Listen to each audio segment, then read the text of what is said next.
നമസ്കാരം. അനുമോൾ ജയിച്ചു, പക്ഷേ അനീഷ് ആയിരിക്കേണ്ടതായിരുന്നു. Anumol Bigg Boss Malayalam season 7 വിജയി. പക്ഷെ ഒരു ചോദ്യമുണ്ട്, അവൾ എന്താണ് ചെയ്തത്? ടാസ്കുകൾ ഒഴിവാക്കി, പെയ്ഡ് PR മാത്രം.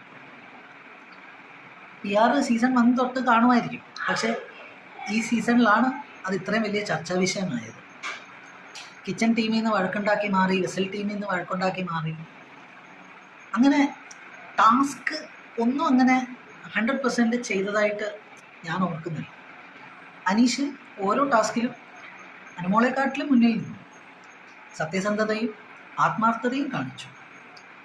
വോട്ടുകൾക്കപ്പുറം ജനഹൃദയത്തിൽ വിജയിച്ചത് അനീഷല്ലേ?